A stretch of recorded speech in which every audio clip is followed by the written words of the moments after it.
Uncle Timothy, please let me go. I promise not to tell anyone. I won't hurt you if you promise to behave yourself tonight. You're such a beautiful and smart little girl, but you better not tell anyone about what happens tonight. Nobody is going to believe you. Your mother trusts me more than you. I'll make sure I end your life and end your mother's job if you ever tell anyone. Speak one word and your mother will hate you forever for ruining everything. Do what I said and we'll get along just fine. Don't forget, no one is coming to save you. The sun rose slowly over the quiet streets, casting a golden glow over the empty road where Blessing lay motionless. The early morning air was crisp, carrying the faint sounds of distant movement, shopkeepers opening their stores, women fetching water, and children playing in the far distance. But Blessing heard none of it. Her small body remained curled on the cold pavement, her breathing shallow. Her face was streaked with dried tears, her hands still clutching the strap of her school bag as though it was the only thing keeping her tied to the world. A distant voice called out. Then another. Footsteps approached. An older woman carrying a basket on her head slowed down as she noticed something lying on the roadside. She stepped closer and gasped. "Jesus," she whispered, dropping her basket in shock. She knelt beside Blessing and gently shook her shoulder. "My child, wake up." Blessing didn't move. The woman's heart pounded. She turned and spotted a young man walking toward the market with a bicycle. "You there," she called out. "Come quickly. This girl is not well." The man hurried over, taking one look at Blessing's frail form before kneeling beside her. He touched her forehead. "She's burning up," he said, concern flashing across his face. "She needs a hospital." Without hesitation, he lifted Blessing into his arms and carried her toward his bicycle. The woman picked up Blessing's small bag and hurried after him. The young man pedaled as fast as he could, weaving through the quiet morning streets, his heart racing. "Stay with me, little one," he muttered under his breath. "You're going to be okay." At that same moment, Blessing's mother was pacing back and forth outside Timothy's house, her face tight with worry. "Where is my daughter?" she demanded, her voice sharp and panicked. Timothy stood in the doorway, rubbing his temples as though irritated. "I told you. I woke up and she was gone. Maybe she ran off to play somewhere."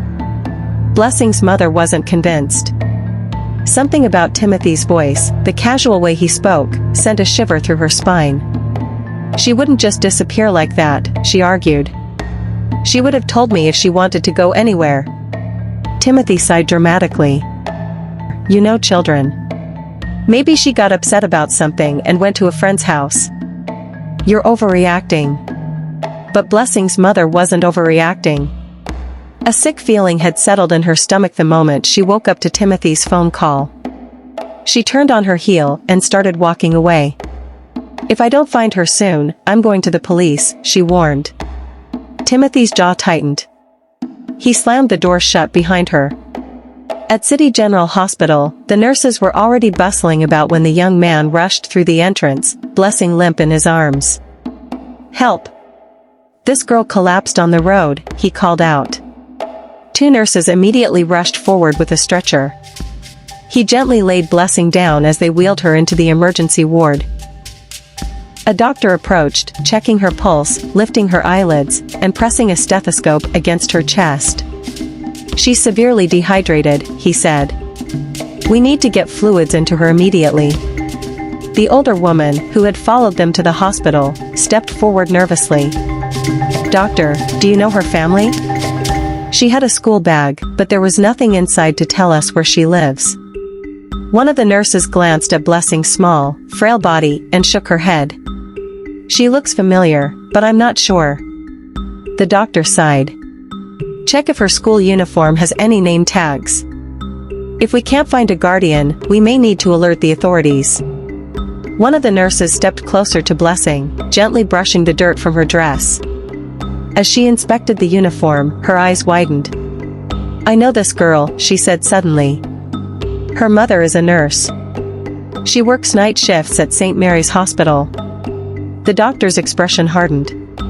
"Call her immediately." Blessing's mother was still searching frantically when her phone rang. She fumbled to answer, breathless. Hello? This is Nurse Amaka from City General Hospital. Are you Blessing's mother? The world seemed to stop. Yes. Yes, I am. Where is she? She was found unconscious on the roadside. You need to come immediately. Blessing's mother didn't wait to hear anything else. She turned and sprinted down the street. Her heart pounded with every step. Please, God, let her be okay, she whispered. When she arrived at the hospital, she barely noticed the people staring as she rushed inside. Where is my daughter? She asked desperately. A nurse guided her down the hallway.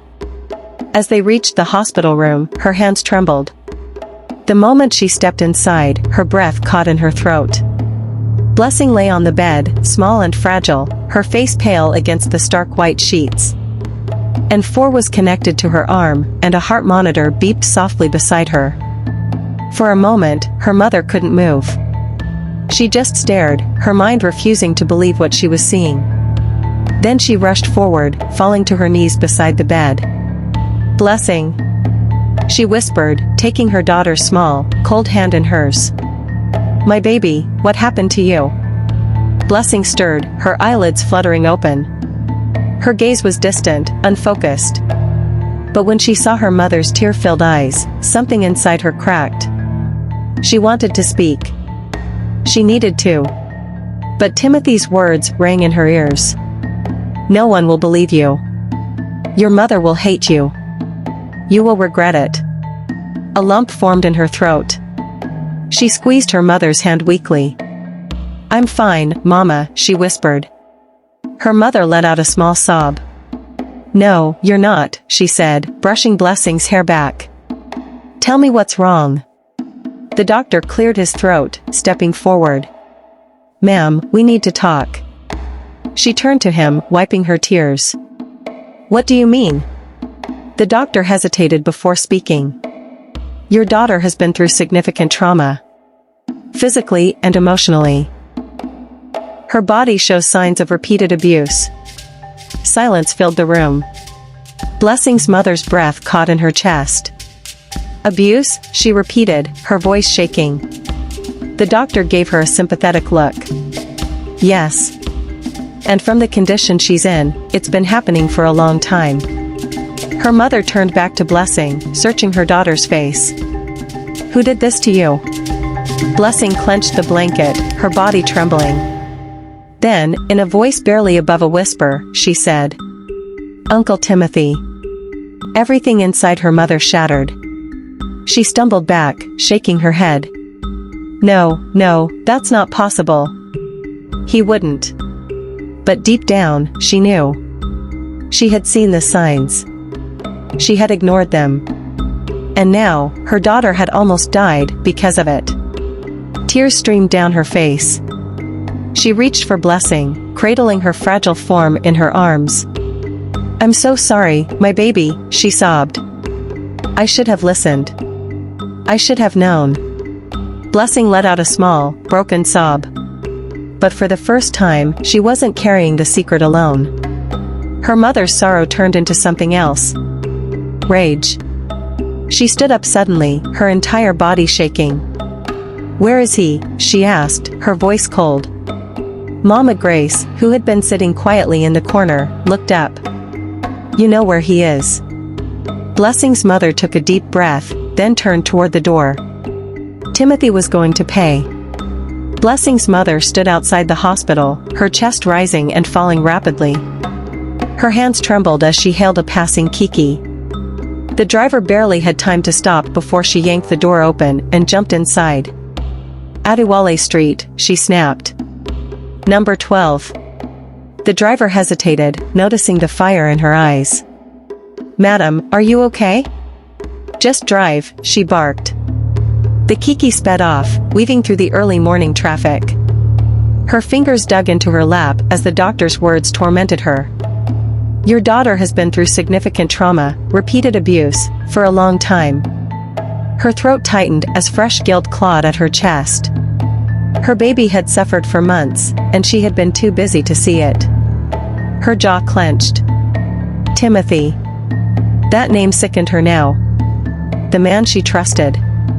The neighbor she respected. He was a monster. And she was going to end this today. The Kiki jerked to a stop in front of Timothy's house. She threw some cash at the driver and jumped out before he could give her change. She stormed toward the gate and banged against it violently. "Timothy," she roared. "Open this gate." No answer. She banged again, harder this time. "Timothy. Come out before I break this door down." A curtain inside shifted slightly. She saw it. He was in there. Hiding. Coward. Her blood boiled. She stepped back, her breathing ragged. Then she whirled around and ran straight into Mama Grace, who had just arrived. "My dear," Mama Grace said, gripping her shoulders. "Calm down. Calm down," she screamed. "Mama Grace, that bastard hurt my child." "I know," Mama Grace said firmly. "But we have to do this the right way." Blessing's mother struggled in her grip. "There's no right way. He needs to pay, now."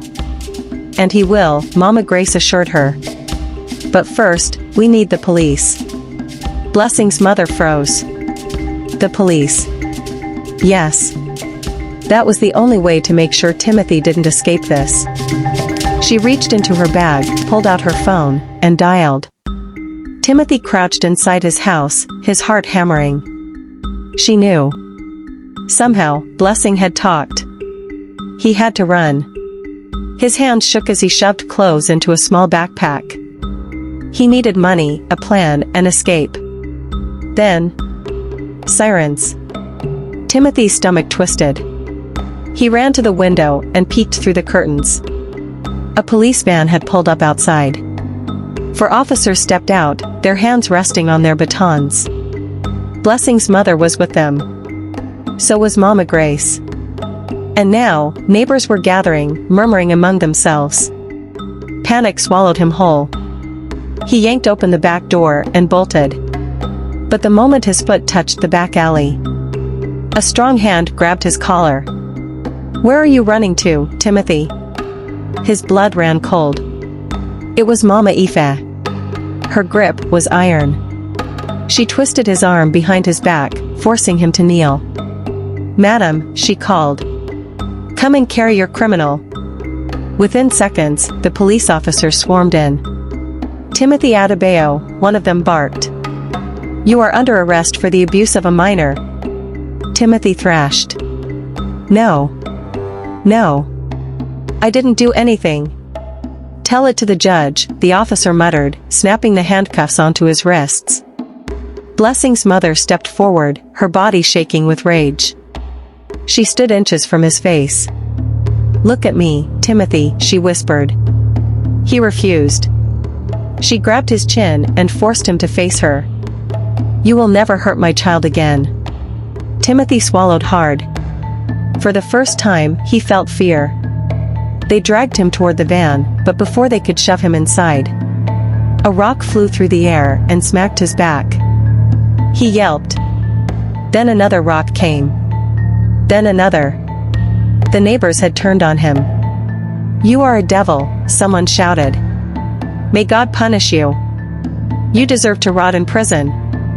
Timothy's face burned with humiliation. The officers finally pushed him into the van and slammed the door shut. As the police car sped off, the crowd erupted in cheers. Justice had begun. But for Blessing's mother, it wasn't enough. Not yet. She turned to Mama Grace, her eyes dark with pain. "I need to see my daughter," she whispered. Mama Grace nodded. "Let's go." And with that, they headed back to the hospital. Because Timothy's arrest was just the beginning. Blessing still had a long road ahead. The moment Blessing's mother stepped into the hospital, something felt wrong. The hallway was too quiet. The nurses at the front desk were whispering among themselves, their faces tense. Her stomach twisted. She quickened her steps, her heartbeat loud in her ears. Then she saw Nurse Amaka rushing toward her. Her face wasn't smiling. Her heart stopped. "Where is my daughter?" she demanded. Nurse Amaka hesitated. "Madam, please." "Where is SHE?" she screamed, grabbing the nurse's arms. Nurse Amaka sighed. "She's still in her room, but her condition is getting worse." The air left her lungs. "Worse?" she whispered. The nurse nodded. "She woke up an hour ago, but she was shaking badly. She couldn't stop crying. The doctor said her body is reacting to extreme trauma. It's not just physical, it's mental, too." Blessing's mother felt dizzy. "We had to sedate her," the nurse added.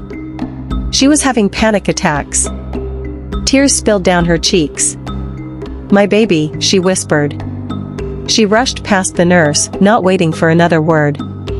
Inside the hospital room, Blessing lay still, her small chest rising and falling too slowly.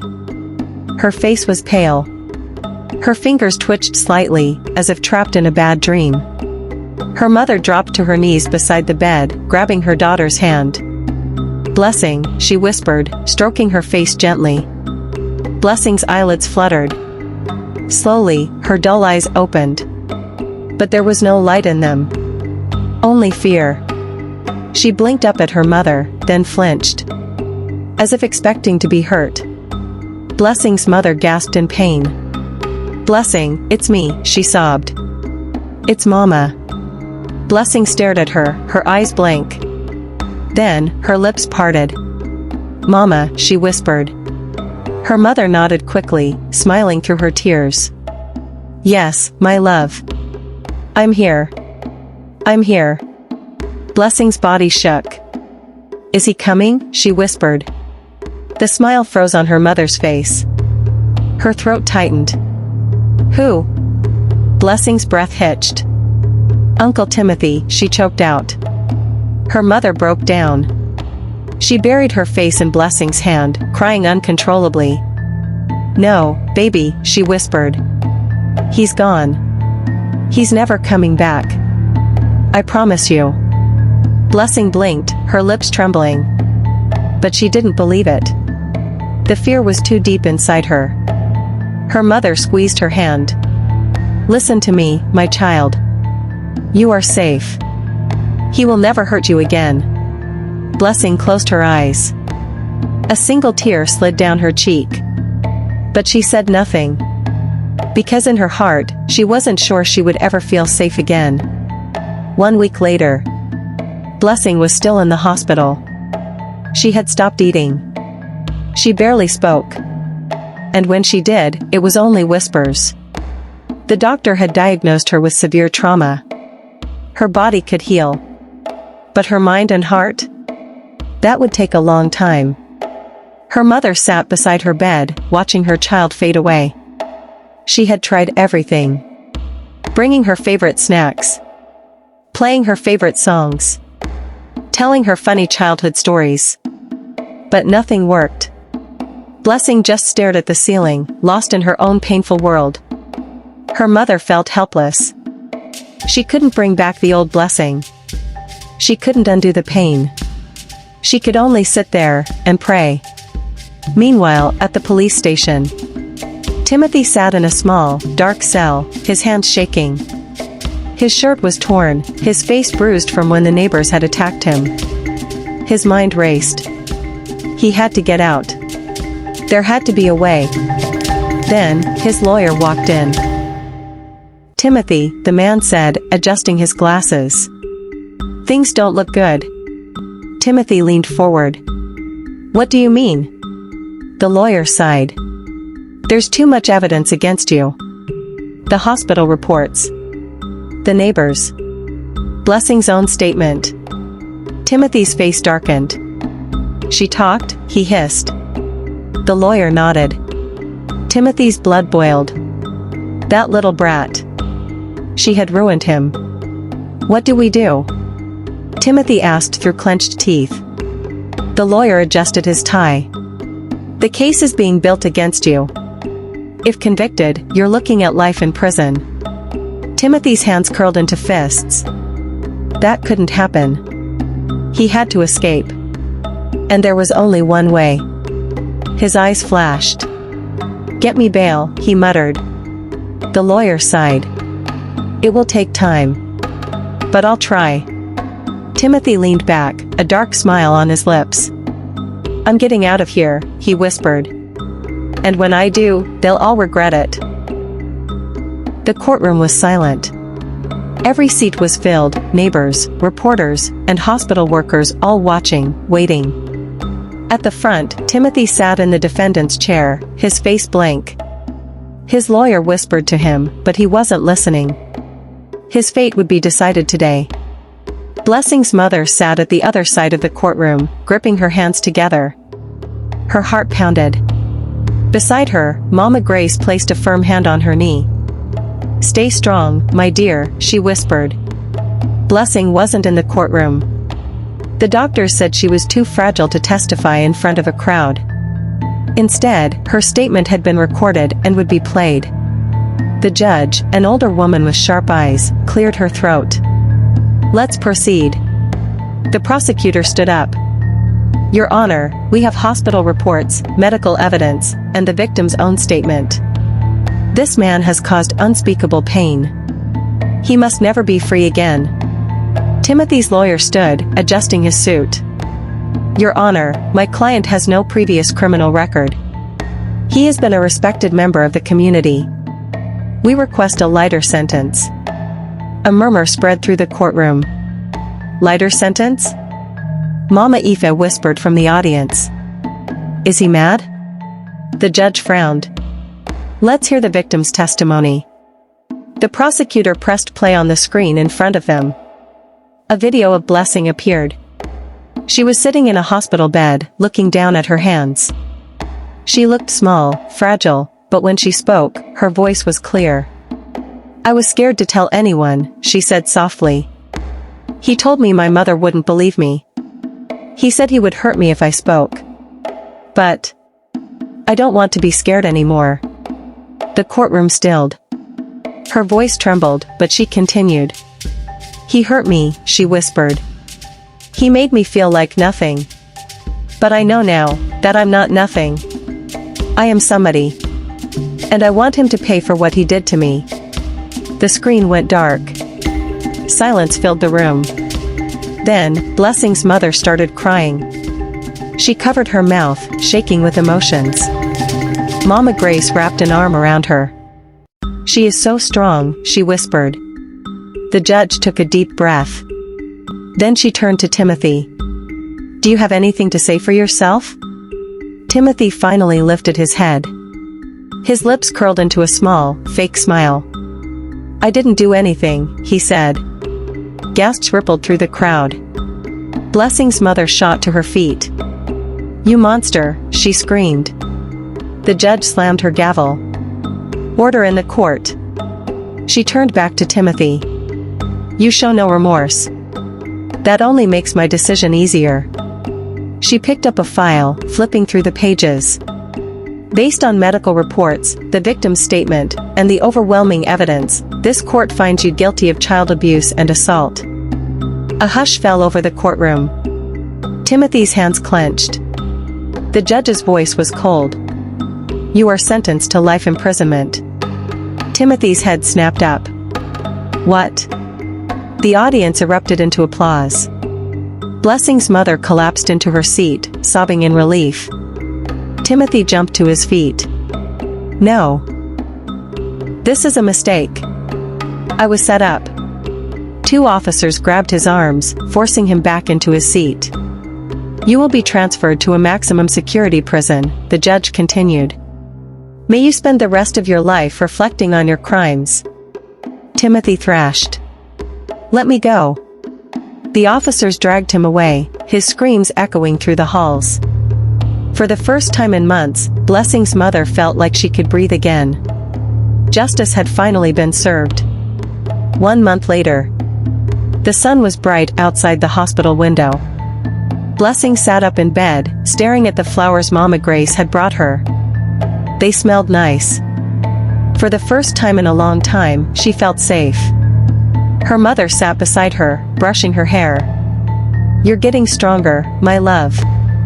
Blessing hesitated, then looked up. "Is he gone?"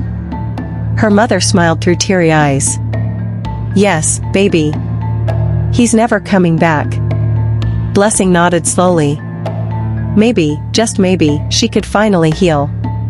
The hospital smelled of disinfectant and fresh linen. The air was cool, and the soft hum of machines filled the silence. Blessing sat by the window, staring outside. She watched as the sun painted the sky golden, birds soaring freely across the horizon. For the first time in a long time, she felt light, as if a heavy chain had been cut from her body. Her mother sat beside her, quietly running a comb through her hair. "You're getting stronger," she whispered. Blessing nodded. "I feel better." It wasn't a lie. The past few weeks had been hard, the nightmares, the fear, the sadness. But each day, she felt a little braver. Timothy was gone. Forever. She no longer had to fear the night or flinch when someone touched her shoulder. She was safe. Her mother sighed, placing the comb down. "Blessing, can I tell you something?" Blessing turned to her. "I failed you," her mother said, her eyes filled with pain. "I should have seen the signs. I should have listened. I'm so sorry, my child." Tears welled in Blessing's eyes. For so long, she had blamed herself, thinking maybe she had done something wrong. But now she understood, it was never her fault. She reached for her mother's hand and held it tightly. "It's okay, Mama." Her mother broke down in tears, holding her daughter close. They sat there in silence, two broken hearts, finally healing together. 2 weeks later. Blessing stood at the hospital entrance, her small hands gripping her bag. She was being discharged. Mama Grace was there, smiling warmly. "You look beautiful, my child," she said. Blessing smiled shyly. She was wearing a new dress, her skin glowing under the morning sun. Her mother turned to her. "Are you ready to go home?" Blessing hesitated. Home. The place where everything had started. Would it ever feel normal again? She took a deep breath. Yes. She was ready to start again. Together, they stepped into the sunlight, walking toward a new future. A future filled with healing, love, and hope. And this time, Blessing was no longer afraid.